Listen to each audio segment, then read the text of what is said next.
Salut les VP, c'est Mathieu, donc le responsable Terre du Club Nautique, et vous avez été nombreux à nous poser des questions quant au déroulement du trophée Terre de la CCE, donc c'est-à-dire le trophée qui rassemble le plus grand nombre de participants, avec le trophée Mer. Le problème c'est qu'on ne peut pas vraiment vous répondre exactement, c'est-à-dire que les épreuves ne sont pas publiées avant la CCE et qu'on les saura peut-être une semaine avant. Du coup on ne peut pas vous donner de réponse exacte quant à ce que vous aurez à accomplir. Mais par contre, on a invité Mehdi, donc un IVP2 qui a participé à la CCE l'an dernier, pour lui poser quelques questions qui vous expliquent le déroulement, comment lui s'est passé sa semaine à la CCE en tout cas. Voilà. Donc Mehdi, typiquement, d'abord, combien de jours est-ce que tu as couru pendant la semaine? Alors moi j'ai couru pas mal de jours pendant la semaine parce que j'avais un cas un peu particulier, quelqu'un qui s'est blessé pendant la semaine.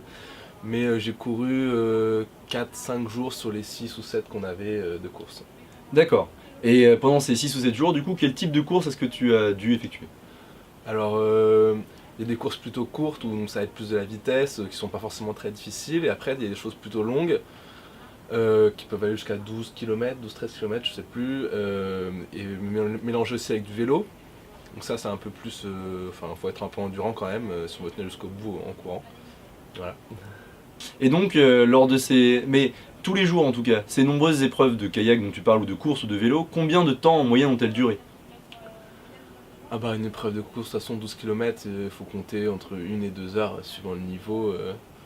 Après il y a le temps d'aller sur place le matin et tout, mais ouais ça dure pas plus de 3 heures. Le kayak ça a été un peu plus long parce que ça met du temps le kayak, mais sinon c'est ça, 2-3 heures. D'accord. Mais donc, du coup, ça veut dire qu'en moyenne, tes courses duraient 2-3 heures par jour, donc le reste du temps, vous aviez du temps pour vous détendre. Oui, alors c'est sûr qu'on avait beaucoup de temps, oui relativement beaucoup de temps.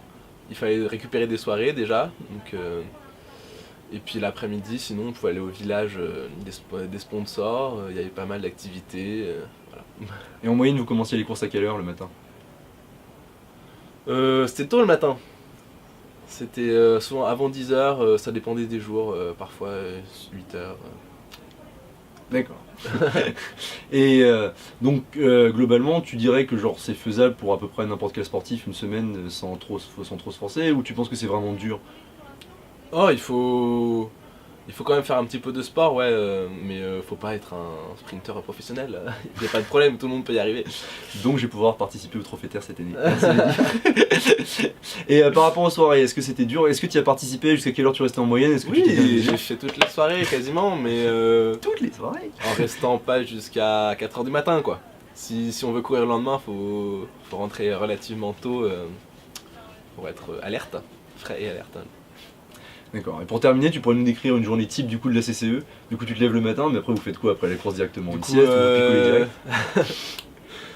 Ouais, donc tu te lèves, tu vas à ta course, tu prends le bus pour aller à la course, machin, la course, tu reviens, en général t'as bien faim, tu te fais à manger à l'appart ou quoi. Enfin tu te fais le pique-nique, ils fournissent des pique-niques pour le midi, et qui sont pas très très bons. Et ouais, après l'après-midi t'as du temps libre, tout ce que tu veux. Moi j'avais amené ma slack, tu peux aller te balader, donc c'était super joli, on était l'année dernière. Et voilà, après le soir, tu bois un coup à l'appart et tu pars en soirée. Ok. Et du coup, Mehdi, il y avait aussi un autre passage obligatoire de la CCE pour le Trophée Terre et pour le Trophée Mer à la base, mais qui avait été annulé pour le Trophée Mer à cause du temps, c'est le bivouac.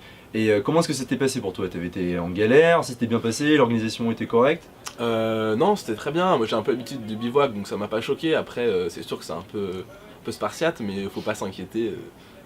On dort très bien après avoir couru 12 km. Et voilà. Et on rencontre plein de gens.